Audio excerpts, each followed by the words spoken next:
Peace. So lately for the last month, I've been going to the Hare Krishna temple, and I gotta be honest, I've been having such an amazing time going to the temple. I've been going to this temple, it's in Denver, for the last probably, I don't know how many years, for such a long time. And sometimes I stop for a few years and then I go back, and the people there that know me for years, they always welcome me back. And I think that's such an amazing thing to experience, to be welcomed back, to be back home, and I've been cultivating this, this beautiful, beautiful, amazing, mystical feeling going back. And I wanted to make a video blog about it and talk about it because I think people will benefit from going to the temple. That's my hope. That more people will go to the temple, and I know there's a lot of people that feel like they don't want to participate in a spiritual path, especially a foreign spiritual path like Krishna consciousness that comes from India, because they see it as a cult. And rightfully so. It may in some respects be a cult. I don't know. I'm not here to scrutinize that, but all I do know is that everything could fall into the banner of cult. Like just American politics is very cultish. Subcultures like the goth subculture, the punk subculture, the hipster or hippie, whatever the case may be, could be classified as cults. The word cult can't be used to be placed on the Hare Krishna movement. But anyhow, I understand why people have a certain type of reluctancy towards, Krishna consciousness. But if people understand it rightfully so, they could cultivate it and they could achieve something very wonderful and amazing. I'm gonna try with words to explain it, because I think people should engage with it. That's what I think. That's my hope. That's my aspiration. So I've been going to the temple for like a month, and every Sunday. And so basically, if anyone's familiar with the Hare Krishna temple, people go there and they sing and dance for like an hour. Then they give a lecture for 35 minutes. And they feed you this big, amazing feast and everything. And it's simple, okay? But it's amazing because what they actually teach is something that we need to know. It's something that we need to be aware of. It's something that we need to cultivate. And it's also something that's primal. It's something that's part of our mystical understanding of who we are as a species on this planet, and the cultivation is the nurturing that, and it's something that we don't do because we live in a very political minded society that's all based on, tradition and religion and actually superstition, if you, for lack of a better word, it really is and stuff. And it's also tied into our emotions, how we respond emotionally to things, so a lot of times when people going to church, whatever the case may be, it's always an emotional connection. And our emotions can never be really believed. It could never be really, it could never speak for who we are as individuals, our emotions, because our emotions, they in a sense lie to us, because I think that our emotions is tied into past trauma that we have in our past, things, trauma or experiences that we never really overcame as children or young adults, whatever the case may be. And we have these present memories that just won't go away, and it triggers an emotional, tumultuous eruption within ourselves. And I think it's tied into how we view religion in a sense, because we want religion to help us overcome that emotional the tumultuousness that we have within us. We want the religion or the tradition we engage in to help us and to relieve us of that, and I think that that's what it's about for a lot of people, and I think that's what it was for me. So maybe I should just speak for myself, but I know for me, it always was tied in to past trauma. It was always tied into my emotions, dictating how I thought that I felt at the time, which in fact I didn't feel that way. And when you are pursuing a spiritual path that's intellectual and it's about cultivation, it's more about recognizing our trauma. It's more about looking within ourselves and finding the root cause of why we're feeling certain things and why we feel detached or why we feel lonely. Like last Sunday's Krishna consciousness movement, the guy was talking about, responses we have to emotional triggers. Like certain words could trigger something in us, and we would think that that trigger is who we are, the totality of who we are, which is not true. It's just a moment in time that we're feeling that tumultuousness, and it would pass, and then we will reach a place of peacefulness after that. That's always how it goes. It's like a roller coaster, up and down. But a lot of times when we down, we see the down as being our ultimate reality, the totality of our existence, and that's actually not true. And religion, in a lot of instances, with the narrative and the story of religion, keeps us down. Like a case in point, I'm not putting down another religion, but case in point, I need to use this analogy. I need to use this as an analogy to explain what I'm saying. Take the religion of Christianity. If you think of Christianity, a lot of the narrative is based on a crucified Messiah. And so when a person's thinking about a Messiah being crucified and being delivered up to God, and being risen and so on and so forth, their understanding will always be placed in the sorrowfulness of that crucifixion. So they, in order to conjure up any type of intimacy with their divine God, is always via the crucifixion, via the suffering of a crucified Messiah. And so that puts you in a state of, for me, I can only speak for me, but it put me in a space of flux, and I felt like I had to feel sorry and feel bad in order to be part of the divine. And I always felt that I wanted to be within the glorification of God rather than the crucifixion of God. But it's the other way around. It doesn't work that way. You have to understand the crucifixion, then somehow receive the glorification, whatever the case may be. But I felt like I didn't want to feel a sorrowful feeling, because I already felt a sorrowful feeling my whole life. I always felt detached from the world. I always felt alone. So I didn't want to build upon those feelings, those existing feelings that I always had since I was a child.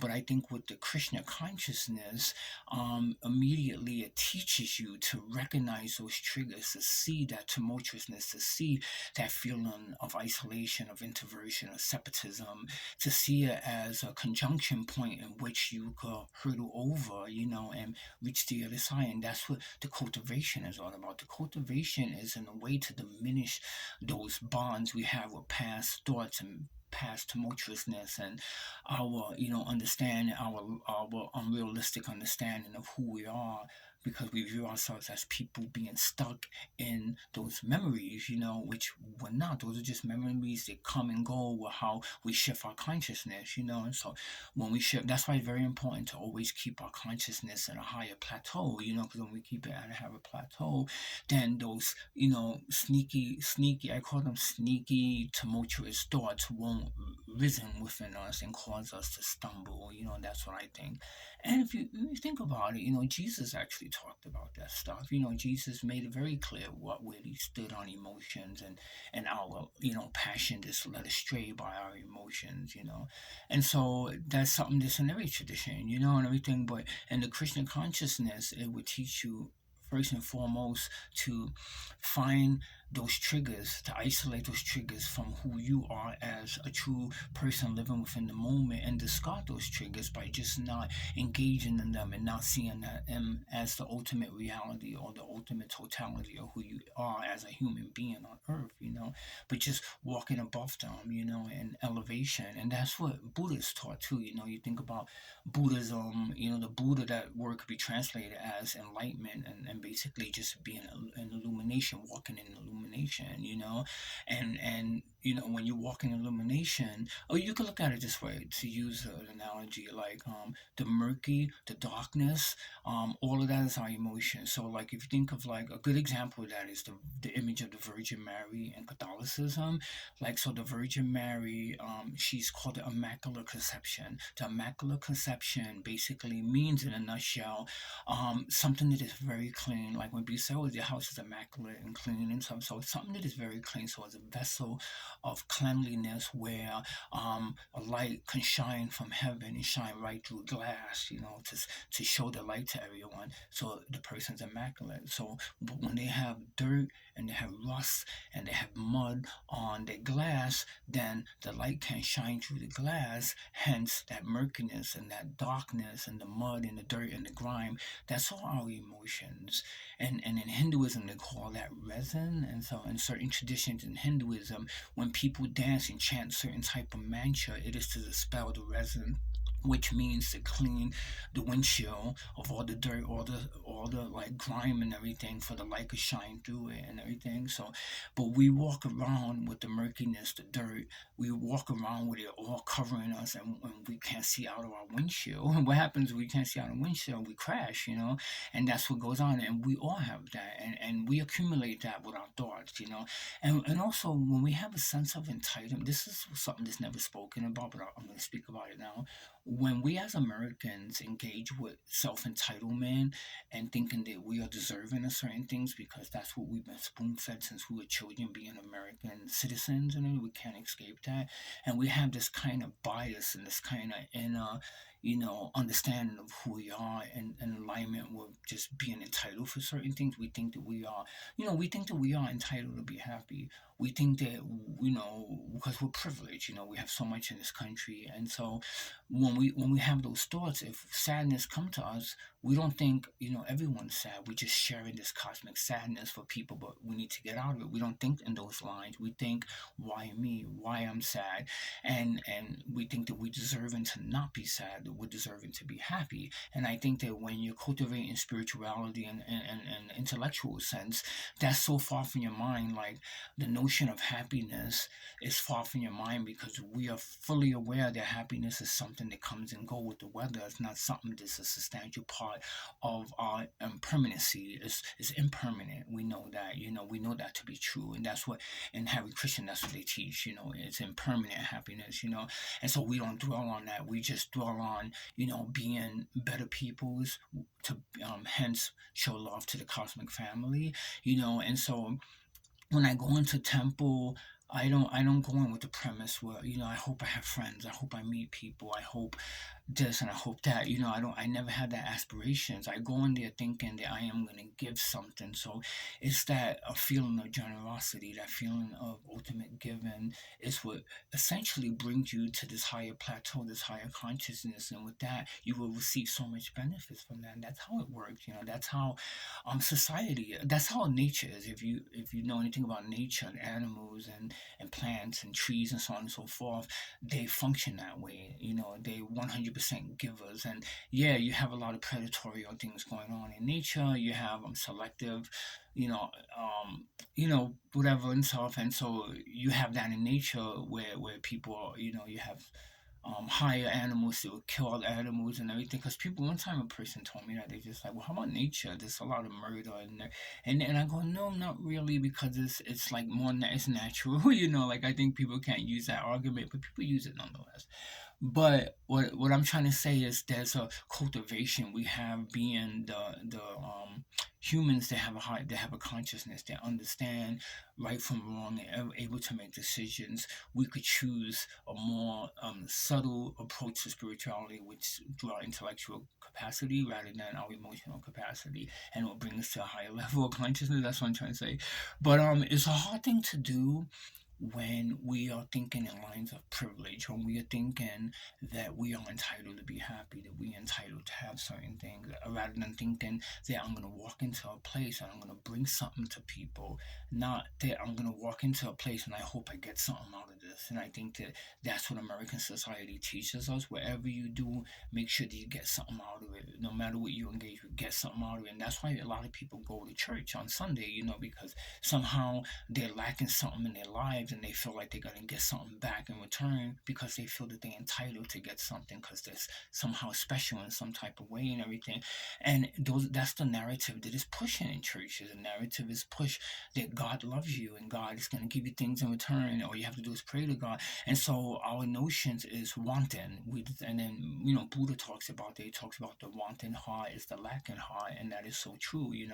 And so when we walk in with that notion, we never receive anything, because we're not really there to receive anything. We're there actually to give, And I think that in Krishna consciousness, it teaches you that. And so, like these last few weeks that I've been going every Sunday, when I first go in there, because I went to a whole week of being in the world, dealing, with people riding my bike, whatever, working, and I feel like so stuck in the world. I feel like my totality, my ultimate reality is my existence on this planet in conjunction with everything that's around me in the broader sense, and which is in a sense, reality in a sense is a small part of my reality and such, but I'm part of something else that's really amazing. I'm part of this whole cosmic thing that's connected to the universe and is connected to the well springs of eternity. I know that and everything. And so when I go to the Hare Krishna temple, I just start to cultivate that understanding that I am going to give something back. It could be just a smile.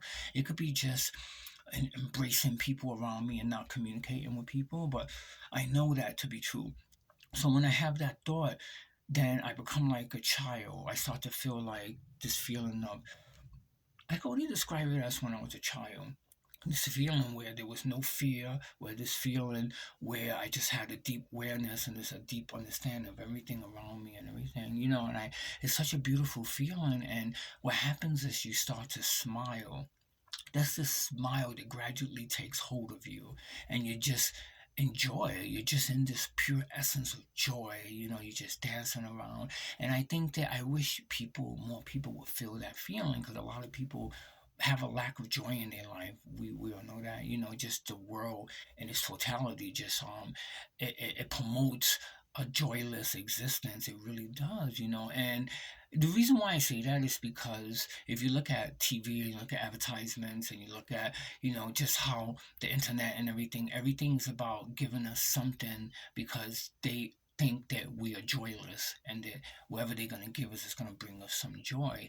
And they're partially right. A lot of people are joyless in this society, but it's not any fault of their own. They're joyless because of the way some modern society is set up, especially in America. In America, how it's set up, how there's so much pressure for us to conform to some type of utopian ideology, false notion of who we are pertaining to the broader scope of society and where we fit in and what subculture we belong to, what relationship we engage with, so on and so forth. And we are defined by all those things, which in reality we are much more than those things. We are like so beyond those things. We're part of this cosmic, understanding, this cosmic energy and everything. So I remember like a long time ago, I was at Civic Center Park, and there was a Krishna girl there from London. She was an Indian girl. She was from London. And she started talking to me. Had this great conversation. And before I left, she told me, and this is a phrase that Krishna people use a lot. She said, just always remember that you are much more than your body. Because the whole time when I was talking to her, I was talking about all these things I was going through, but I was relating to it in a sense to my organic body and how I feel and how my mind operates and how I see things. But she's just like, remember that you are much more than your body, because the whole time I was talking to this woman, I could have been talking about spirituality. I could have been talking about my higher consciousness. I could have been talking about cultivation. I could have been talking about enlightenment and love, unconditional love. But the whole time I was talking about things that affect my body rather than things that affect my spirit. And she patiently for a whole hour listened to me, and towards the end she just said, just remember you're more than your body. And that stood with me for so many years. That was a long time ago, and it stood with me for so many years because I'm so familiar with that term. It's used a lot in Krishna consciousness, that we're much more than our bodies, And so when you have that thought in your mind, you become beautiful. It's really easy to become beautiful. I think I have a sneaking suspicion that everyone on earth wants to be beautiful, but we are told that we are not beautiful by subliminally by the broader society, by advertisements, by just what the education on the religious institution teaches us, especially in certain, I don't want to name them, a certain spiritual path teaches that we are born corrupt and we are born dirty and we're born, with this infliction, and we're going to have it our whole lives. And that's a horrible, horrible notion to see ourselves as being like natural sinful people that are just bad people, rather than seeing ourselves for what we are, people that sometimes make bad decisions, and we fall into snares, and sometimes it's hard to get out of it. I mean, we need help sometimes, we need to be guided basically, but we are taught that we are these corrupt people, and it's hard really to cultivate anything when we see ourselves in that light and everything.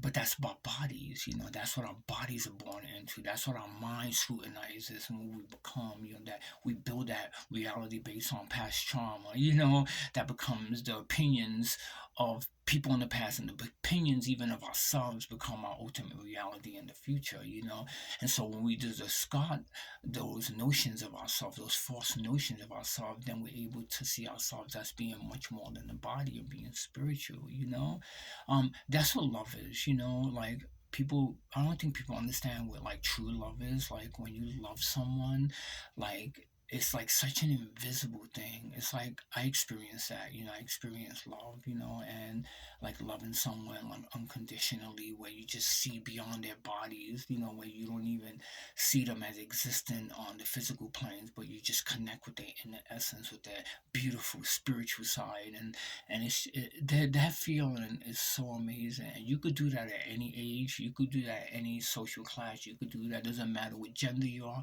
You could just experience love with someone just immediately, and it's just always there. It's just not something that you have to search out. It's not something that comes from a distant place. It's something just a part of who we are. It's primal within us, and it's such a beautiful thing.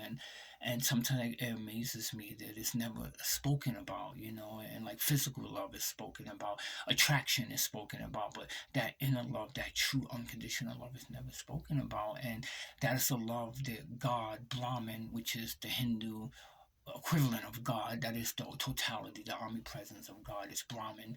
And that's what Brahman is, Brahman, to me, I always see Brahman as something very dark, but it's a light. It's actually a light that's encased in darkness. It's cloaked in darkness. And to me, I see Brahman that way. Then you have all these manifestations, and the Hindu terminology and so on and so forth. And you could argue the point that even Christianity is connected to that, with all the saints and Jesus and so on and so forth and everything. And every religion has its deities and its avatars and so on and so forth.